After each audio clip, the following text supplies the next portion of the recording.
कहानी कुर्सी की में अब बात करेंगे एक ऐसी समस्या की जो हर साल देखने को मिलती है और हर साल उस समस्या पर जमकर सियासत होती है। इसके उपाय ढूंढने की बात कही जाती है, लेकिन इसका नतीजा शून्य रहता है, इसका नतीजा नहीं निकलता और हर साल उसी समस्या से लोगों को दो चार होना पड़ता है। जी हां, दिल्ली में बढ़ते प्रदूषण की मैं बात कर रही हूं। प्रदूषण अब लगातार बढ़ता जा रहा है। AQI का जो लेवल है वो लगातार खराब होता जा रहा है, यानी कि जो क्वालिटी है हवा की वो लगातार खराब होती जा रही है। तो दूसरी तरफ यमुना में जो सफेद जहरीले झाग हैं वो लगातार बढ़ते जा रहे हैं। और इन सब के बीच जिन लोगों पर जिम्मेदारी है कि वो दिल्ली की आम जनता को ये दम घोंटू हवा से बचा सकें, यमुना के जहरीले पानी से बचा सकें, वो लोग काम में कम सियासत में जरूर ज्यादा बिजी नजर आते हैं। एक तरफ आम आदमी पार्टी है जिसकी सरकार दिल्ली में है, वो पूरा का पूरा ठीकरा बीजेपी की सरकारों पर फोड़ रही है। यानी दिल्ली में जो कुछ हो रहा है उसके पीछे की वजह वो राज्य हैं जो दिल्ली के पड़ोसी राज्य हैं और वहां बीजेपी की सरकार है। ऐसे में पंजाब को अब आम आदमी पार्टी ने इससे बिल्कुल अलग कर दिया है। पंजाब की वजह से दिल्ली में प्रदूषण नहीं होता है, हाँ यूपी की वजह से, हरियाणा की वजह से दिल्ली में प्रदूषण जरूर होता है।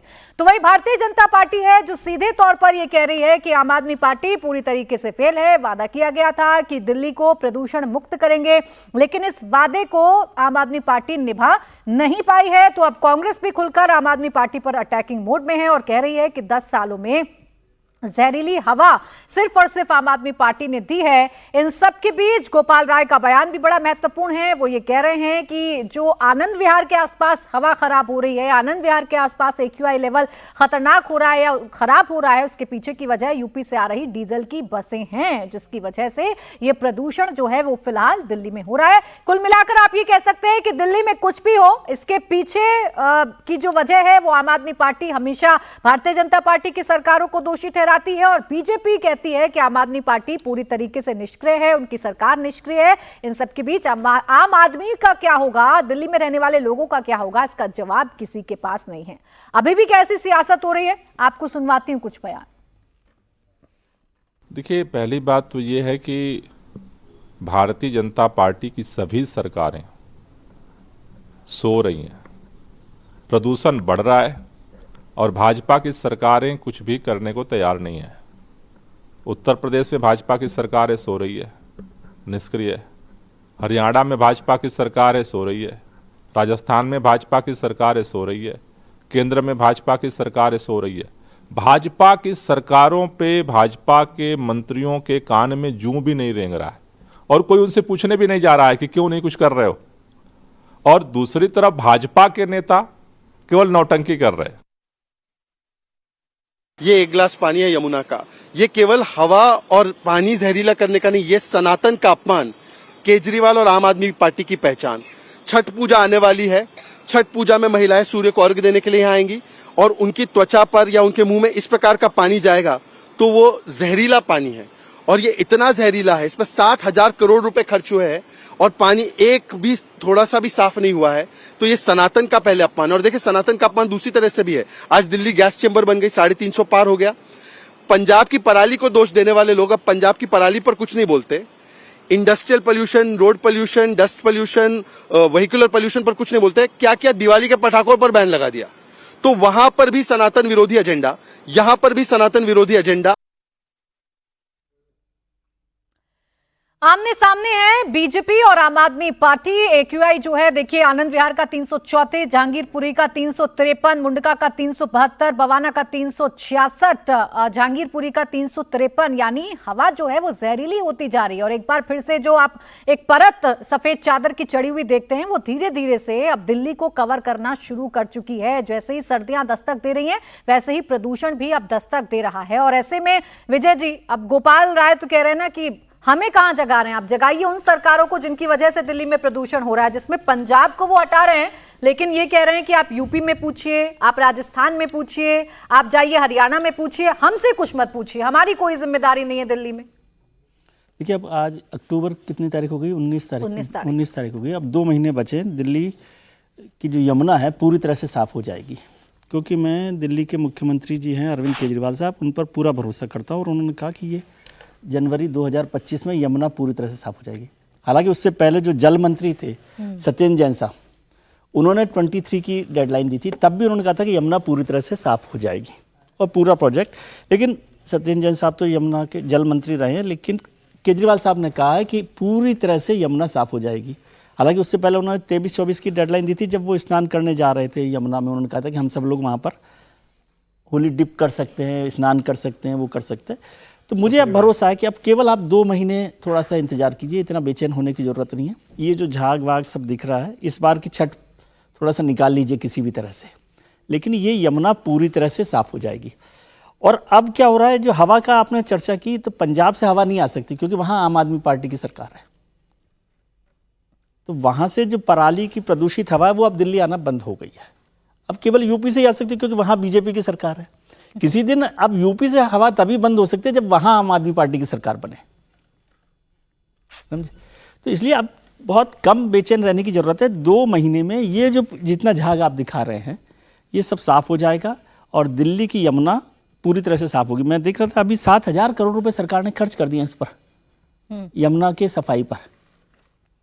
तब तो हो ही जानी चाहिए साफ, या तो ये सब पिक्चर्स पुरानी हैं जो आप दिखा रहे हैं। विजय जी, यमुना की सफाई पे खर्च साफ नहीं किया है, बजट साफ कर दिया है पूरा 7,000 करोड़ का आम आदमी पार्टी ने। मतलब इससे ज्यादा इस पर उस पर गोपाल राय साहब चर्चा कर रहे हैं, तो मुझे लगता है कभी कभी बोलने में भी थोड़ी शर्म लगती है, बेशर्मी है कि किस तरह के वादे किए जाते हैं। आप वो एक बार ऐसा कीजिए, जो सारे पिछले आम आदमी पार्टी सरकार के जितने वादे हैं यमुना को लेकर, उस पर पूरा प्रोग्राम आप बनाइए, तो आपको भरोसा होगा कि ये यमुना साफ हो गई है। हाँ, क्योंकि हमें अपने जो नुमाइंदे हैं, राजनीतिक नुमाइंदे, उन पर भरोसा करना चाहिए। भरोसा तो तब करें जब वो एड्रेस करें। हर्षवर्धन जी, मानने को तो तैयार नहीं है ना कि दिल्ली में जो कुछ हो रहा है उसके लिए सरकार से भी हम कोई सवाल पूछ सकते हैं। उनसे मत पूछिए आप सवाल, आप यूपी वालों से सवाल पूछिए, हरियाणा वालों से सवाल पूछिए, बस दिल्ली वालों से सवाल मत पूछिए ये क्यों झाग दिखाई दे रहे हैं हमें, या क्यों AQI खतरनाक होता जा रहा है। देखिए, हम लोग सवाल तो सबसे पूछते हैं, लेकिन मुश्किल ये है कि क्रांतिकारी सरकार से सवाल पूछना मना है। क्यों मना है? क्योंकि उनका तो कहना है कि भाई हम इतना लड़ रहे हैं, अब अगर अरविंद जी जेल में न गए होते तो सब साफ हो गया होता। आपको याद होगा अभी सड़कों को लेकर अरविंद केजरीवाल, मनीष सिसोदिया, आतिशी, अब मुझे नहीं पता है कि इन लोगों ने रोड रोलर चलाने की ट्रेनिंग वेनिंग ली है कि नहीं ली है, या डामर डालते हुए देखा नहीं हमने, लेकिन इस तरह से एक दूसरे को बता रहे थे कि जैसे अब यही लोग गड्ढा वड्ढा भरेंगे, सब सारा काम इन्हीं के जिम्मे है। और यमुना का मसला थोड़ा गंभीर है। 7,000 करोड़ जब एक अमाउंट कहते हैं तो हमको लगता है कि भाई खा पी गए होंगे, कहीं चला गया होगा, लेकिन जरा आप सोचिए कि 2015 से क्या क्या अरविंद केजरीवाल ने कहा और प्रतिवर्ष बोलते रहे। और यमुना की ही तरह देश में एक पवित्र नदी और है गंगा, दोनों का एक अध्ययन भी होना चाहिए। इसलिए भी होना चाहिए क्योंकि दोनों पार्टियां, भाजपा और आम आदमी पार्टी, एक दूसरे के ऊपर आरोप लगाएंगी। कांग्रेस तो खैर ऐसे मामलों में वो एकदम सुषुप्तावस्था में चली जाती है, जैसे आम आदमी पार्टी की सरकार काम कर रही। लेकिन हम सब लोग अभी वाराणसी में थे जब लोकसभा चुनाव चल रहे थे, और वहां के घाट आप देखिए, वहां का जल प्रवाह आप देखिए और स्वच्छता देखिए। पूरी तरह से स्वच्छ हो गई है ऐसा नहीं है, लेकिन गंगा में जो नाले गिर रहे थे उसमें लगभग 70 से 80% तक उसको रोक लिया गया। अभी भी 15-20% गिर रहे हैं। कानपुर जैसी जगह में जहां टेनरी थी, जहां बड़ी मुश्किल थी, वहां भी ठीक हो गया। प्रयागराज में 3 नए सीवेज ट्रीटमेंट प्लांट लगे, काशी में नए सीवेज ट्रीटमेंट प्लांट लगे। ये सब मैं क्यों बता रहा हूं? क्योंकि दिल्ली के 11 सीवेज ट्रीटमेंट प्लांट काम ही नहीं कर रहे, जिनका जिम्मा था कि जो भी दिल्ली वालों का उपयोग किया हुआ पानी है, उसको, जिस पानी को हम कहते हैं गंदा होकर गिर रहा है, अब ठीक है इंडस्ट्री का भी पानी उसमें आएगा, अब ठीक है कि पोल्यूशन दूसरी तरह के भी होंगे, लेकिन उस पर कोई काम नहीं किया। दूसरा ये, चूंकि नितिन गडकरी बहुत बोलते रहते हैं कि हमने भाई ये बैकलॉग हटा दिया, ये थोड़ा कंजेस्टेड था तो उसको डीकंजेस्टेड कर दिया, अब एयरपोर्ट वाला रास्ता चौड़ा कर दिया, ये दोनों जो केएमपी है वो ठीक हो गया, ईस्टर्न और वेस्टर्न पेरिफेरल एक्सप्रेसवे बन गया। अब उन्होंने कहा इतना हमने साफ कर दिया, तो अरविंद जी ने कहा जब आप इतना कर ही रहे हैं तो हम भी क्यों करें, आप भी कर रहे हैं हम भी करेंगे, तो रेपिटेशन हो जाएगा। तो उन्होंने अपने जिम्मे वाला काम बिल्कुल छोड़ दिया। तो ना हवा पे और ना पानी पे, और जो जनवरी 2024 का स्टेटमेंट है वो जरूर केजरीवाल जी का बार बार दिल्ली की जनता को बड़ी बड़ी स्क्रीन पर सुनाना चाहिए। और जो नगर निगम के चुनाव के समय उन्होंने कहा कि नगर निगम के चुनाव में यमुना के पानी पर आप लोग बात कर रहे हैं, मीडिया वाले आप लोग गजब मूर्खतापूर्ण बात कर रहे हैं। जब नगर निगम का चुनाव हो रहा है तो एमसीडी में बरसों से भाजपा है, इसलिए सिर्फ उसकी बात कीजिए। किसकी? गाजीपुर का कूड़े का पहाड़, भलसवा का कूड़े का पहाड़। और कमाल की बात यह कि गौतम गंभीर की लगाई हुई मशीन के बाद, ट्रॉमल मशीनों के बाद कितनी इन्होंने लगाई, आज तक नहीं बनाई। और अभी भी जो कूड़े का पहाड़ घटने की रफ्तार है वो कम नहीं है। दोबारा ये लोग प्रेस कॉन्फ्रेंस करने भी नहीं गए। ये गए थे गाजीपुर कूड़ा जो है वहां पर मुंह पर मास्क वगैरह लगाकर गए थे, अब नहीं गए। सवाल यहां यह है 25 में दिल्ली की जनता को ये सब कुछ दिखेगा या नहीं दिखेगा? देश की राजधानी में और हवा पानी सब जगह खराब हो रहा है। ये केंद्र सरकार की जिम्मेदारी है, नरेंद्र मोदी की जिम्मेदारी है, राज्यों की जिम्मेदारी। लेकिन इस तरह के काम जहां सीधे सीधे स्पेसिफिक काम है उसको भी अगर केजरीवाल नहीं कर रहे हैं तो फिर और क्या ये कर सकते हैं? जहां अधिकार है वहां काम नहीं करते। और 7,000 करोड़ गया कहां, ये सवाल जरूर पूछा जा रहा है। इसमें एक लाइन बीजेपी के लिए भी जरूरी, जैसे अभी वो शहजाद साहब दिखा रहे थे, तो वो जब छठ आती है तभी यमुना क्यों याद आती है उनको, पहले है ना। और यमुना की जो योजना है वो केंद्र सरकार की भी योजना है। यमुना और गंगा दोनों जो प्रोजेक्ट हैं प्रधानमंत्री के बहुत ड्रीम प्रोजेक्ट्स में से हैं। तो और खासतौर से जब छठ का पूजन होगा तब शहजाद साहब को, भारतीय जनता पार्टी के प्रवक्ता को याद आ जाएगा, वो घाट भी याद आ जाएंगे कि दिल्ली भी वहीं है, यमुना भी वहीं है, सब हर दिन वहीं पर खड़े हो जाएं तो अपने आप ठीक कर देगी पार्टी। यही सवाल है मेरा कि आप बयान तो देते हैं, आप जब प्रदूषण देखने लगते हैं या झाग आप देखने लगते हैं तब तो आप एक्टिव हो जाते हैं, तस्वीरें भी सामने आने लगती हैं समीर जी, लेकिन पूरे साल आपने क्या किया? आपने कितना बैठक की केंद्र और राज्य सरकार ने मिलकर? आपने क्या कदम उठाए? ये कोई नहीं बताता और इस पर कोई चर्चा भी नहीं करता है, सिर्फ बयान देकर अपना पल्ला झाड़ लेना है। देखिए, सुप्रीम कोर्ट में इस मामले में जब सुनवाई हुई दिल्ली के पॉल्यूशन को लेकर तो सुप्रीम कोर्ट ने एक बहुत महत्वपूर्ण टिप्पणी की थी। सुप्रीम कोर्ट ने कहा था कि राज्य सरकार और केंद्र सरकार के आपसी झगड़े में दिल्ली की जनता को पॉल्यूशन में मरने के लिए नहीं छोड़ा जा सकता। दिल्ली की सरकार केंद्र सरकार के साथ बैठक करे, सामंजस्य बनाए और दोनों मिलकर समस्या का समाधान निकले। लेकिन 2014 से लेकर जब अरविंद केजरीवाल दिल्ली के मुखिया बने हैं, हर साल छठ पूजा होती है, हर साल अरविंद केजरीवाल का बयान आता है, हर साल दिल्ली की जनता इस पॉल्यूशन से परेशान रहती है। और केजरीवाल हर साल वादा करते थे कि अगली बार जब छठ पूजा होगी यमुना एकदम साफ मिलेगी, दिल्ली की मेरी माता बहनों को कोई तकलीफ नहीं होगी। आज 10 साल हो गए केजरीवाल के उस बयान को सुनते सुनते, और इतना पैसा 7,000 करोड़ से ज्यादा खर्च करने के बाद यमुना साफ तो दूर, उससे ज्यादा पॉल्यूटेड नजर आ रही है। और पंजाब सरकार ने, पहले अमरिंदर सिंह की सरकार थी कांग्रेस की, तो उसके ऊपर ठिकरा फोड़ दिया जाता था कि पंजाब के अंदर परली जलाई जा रही है जिसके कारण दिल्ली के अंदर इतना पॉल्यूशन हो रहा है, इसके लिए कांग्रेस जिम्मेदार है। अब तो आम आदमी पार्टी की जिम्मेदारी है। वहां पर क्या भगवंत मान ने वहां किसानों को परली जमाने से रोका है? कल ही मुख्यमंत्री बने हरियाणा के, उन्होंने सीधे घोषणा की कि जो परली जलाएगा उसके ऊपर कार्रवाई होगी। तो पंजाब से जो इतने किसान वहां जो परली जला रहे थे उस पर भगवान मान सरकार ने क्या किया? मुझे लग रहा है कि समस्या बहुत गंभीर है। दिल्ली के वासी जिस तरीके से बच्चे परेशान हो रहे हैं, बीमार हो रहे हैं, हर साल हम देखते हैं बच्चे बीमार होते हैं, बुजुर्ग लोगों को सांस लेने तकलीफ आती है, अस्पतालों के अंदर जाके भर्ती हो रहे हैं। यह समस्या हर घर की समस्या है, यह किसी एक राजनीतिक दल की समस्या नहीं है। दिल्ली में रहने वाला हर व्यक्ति इस समस्या से इस समय बहुत ज्यादा परेशान होता है। बच्चे होते हैं, स्कूल तक बंद करना पड़ती है, बुजुर्ग लोगों का बाहर निकलना बंद हो जाता है। मुझे लग रहा है केंद्र सरकार राज्य सरकार मिलकर इस समस्या का समाधान निकले, क्योंकि यहां सब रह रहे हैं। और अरविंद केजरीवाल से तो उम्मीद करना बेकार है। दिल्ली की जनता इसको ध्यान रखे कि 10 साल से केजरीवाल ने जो वादे किए थे यमुना सफाई करने के लिए, पॉल्यूशन को लेकर, उसमें क्या काम किया है।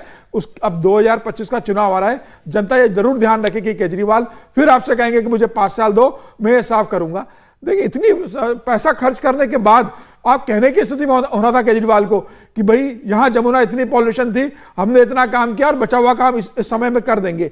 एक साल आप पत्रकार वार्ता लेकर नहीं बताते हो कि एक साल के अंदर क्या प्रगति हुई है, पिछले 5 साल में क्या हुआ है, पॉल्यूशन कंट्रोल को लेकर, यमुना की सफाई को लेकर क्या हुआ है। अब छठ आएगा तो अरविंद केजरीवाल की टीम, अब तो अरविंद केजरीवाल मुख्यमंत्री नहीं है, अब तो वो कह देंगे मैं मुख्यमंत्री नहीं हूं, आतिशी से बात कीजिए। आतिशी पहुंच जाएगी वहां पर अपने मंत्री को लेके, जैसे अभी सड़कों के गड्ढे भरने के लिए पहुंच गई थी, वहां पहुंच जाएंगी कि हम मैं देखती हूं अगली बार हम इसको करेंगे। मुझे लग रहा है केंद्र सरकार को दखल देना चाहिए इस मामले को लेकर। और दिल्ली की जनता जिस तरीके से बच्चे परेशान होते हैं, बुजुर्ग आदमी परेशान होता है, हर नागरिक दिल्ली का इस पॉल्यूशन से परेशान हो रहा है और यह बढ़ते जा रहा है। अभी अगर ये 300 350 पर पहुंच गया है तो नवंबर में और दिसंबर में इसकी क्या स्थिति होगी देख सुनकर ही मतलब एक डर लगता है कि कैसे बुजुर्ग बच्चे रहेंगे। मुझे लग रहा है कि दिल्ली अगर स्वस्थ रहना है तो केंद्र सरकार को दखल देना पड़ेगी। केजरीवाल के भरोसे जिस तरीके से गोपाल राय का एक बेशर्मी का बयान आया कि केंद्र सरकार से बात कीजिए, भारतीय जनता पार्टी की सरकार से बात कीजिए, राजस्थान से बात कीजिए, दिल्ली की सरकार ने अपनी जिम्मेदारी छोड़ दी है। अब केंद्र सरकार अपनी देखिए एक आंकड़ा चला रहे हैं ना हम पराली जलाने का, हरियाणा उत्तर प्रदेश की चर्चा तो कर रहे हैं गोपाल राय, लेकिन पंजाब की चर्चा नहीं करते हैं जहां पर 1113 पराली जलाने की जो घटनाएं हैं वो सामने आई हैं। अब उसकी हवा क्या दिल्ली को छोड़कर बाकी जगहों पर चली जाती है, ये बड़ा सवाल है, क्योंकि फिलहाल दिल्ली सरकार तो ये मानने को तैयार नहीं है कि उनकी कोई गलती भी इसमें है। एक बस मुझे एक वाकया याद आ रहा है, कुछ कहना चाह रहे हैं? हाँ, एक्चुअली इसमें जोड़ना जरूरी है। सरकारें भले के लिए काम करें, कई बार वो कड़वी दवा होता है, लेकिन कड़वी दवा देनी पड़ती है। अभी नायब सिंह सैनी की सरकार आई हरियाणा में, आने के बाद उन्होंने एक आदेश जारी किया है, ये देश को जानना चाहिए। आप उनको किसान विरोधी कहते हैं, सबसे ज्यादा फसल पे एमएसपी वहां मिलती है, लेकिन उन्होंने कहा कि आप पराली न जलाएं, इसके लिए हमारी सरकार ये काम कर रही है। उसमें सेंट्रल पैसा देता है, स्टेट पैसा देता है, वो दोनों मिलकर पैसा देते हैं कि आप ये मशीन खरीद लीजिए, ये केमिकल ले लीजिए।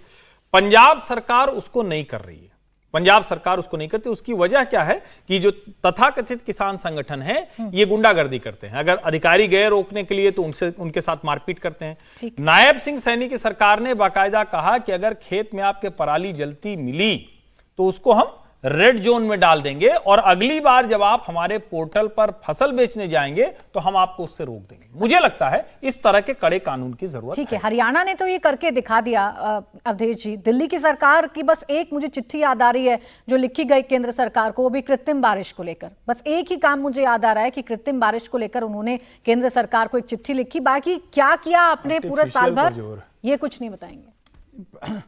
प्रदूषण जो है ना, ये अपने आप तो समस्या पैदा नहीं होती है, ये सरकारों की काहिली भी है, हम सबके नागरिकों की भी जिम्मेवारी है।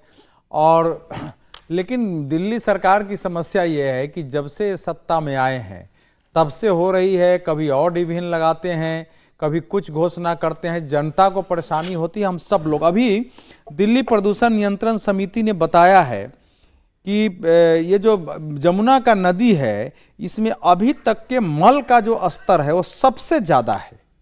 मतलब मानक स्तर 2500 यूनिट होना चाहिए, उसे 1959 गुना ज़्यादा है मल का स्तर। अब ये मल कैसे आया होगा? सीवेज ट्रीटमेंट प्लांट 3 लगाने की योजना थी, हालांकि काम काफ़ी तेजी से हुआ, लेकिन अभी तक ये जून 2023 में पूरा हो जाना था। एक पूरा हुआ है रिठाला वाला लगभग, अब वो काम 2 अभी तक पूरा नहीं हुआ है। तो अगर आप सीवेज ट्रीटमेंट प्लांट जिसको कि वार फुटिंग पर करना था वो पूरा नहीं करेंगे, जमुना में मल का स्तर इतना बढ़ेगा तो वो जो पानी है वो जो है वो जहरीला होगा कि क्या होगा। अब विजय जी कह रहे थे कि उन्होंने कहा जमुना साफ हो गई, उन्होंने अपनी कथनी पूरी की है। जमुना को ही साफ कर देंगे कि वो जमुना न रहेगी ना लोग वहां तक जाएंगे। जमुना की सफाई के बदला जमुना को साफ करना है। उसी ढंग से जो सारी रिपोर्ट है डीपीसीस की वो बता रही है कि ये जो पानी में वो जो फेकल कोलिफॉर्म होता है जो गंदगी और उसको बताता है वो भी अपने रिकॉर्ड के स्तर पर है। फेकल का स्तर 63 लाख यूनिट तक पहुंच गया। तो ये जो स्थिति है उसमें आप पराली का आप दिखा ही रहे हैं। ये तो कह रहे हैं खड़ा होके, अभी उनके आम आदमी के प्रवक्ता आए हैं कि केवल पंजाब सरकार ने नियंत्रण किया है, हरियाणा और वो तो जो है वो तो आगे बढ़ा रहा है। लेकिन सैटेलाइट का डाटा बताता है कि डे बाय डे का जो हिसाब होता है उसमें पंजाब का स्तर भी बढ़ा हुआ है, कई बार हरियाणा गिरा है, कई बार बढ़ रहा है। ये समस्या है। लेकिन केजरीवाल जी की पूरी पार्टी पिछले वर्ष के बाद इस पूरे साल में पॉल्यूशन के लिए राज्य सरकारों से मिलकर कोई काम करने की कोशिश हो, कोई एक बयान दिया गया हो कि हम ये काम कर रहे हैं, कोई मीटिंग हो गई हो यहाँ के एनजीओ की कि हम ये सब करा रहे हैं, वो बता दिया जाए। यहाँ तो वर्ल्ड बैंक पैसा लगाने के लिए तैयार है, बहुत बड़ी बड़ी संस्थाएं पैसा लगाने के लिए तैयार है कि सरकार बात करे हम दिल्ली को पॉल्यूशन मुक्त करना चाहते हैं। ठीक। तो ये जो मनुष्य विरोधी जो आचरण होता है अपने वोट के लिए, ये एक अंदर की क्रूरता होती है जिसमें आप क्रूर अट्टहास करते हैं कि लोग जो है जहरीला जहरीले धुएं से पी के मरे और हम बैठ के जो है क्रूर अट्टहास कर रहे हैं कि हमारा तो कोई दोष है ही नहीं, हमारी कोई जिम्मेवारी नहीं है। डिनाइल मोड में है सर, पूरी तरीके से डिनाइल मोड में है, अपनी जिम्मेदारी लेने को तैयार नहीं है आम आदमी पार्टी, जिसका नतीजा आप दिल्ली में देख ही रहे हैं।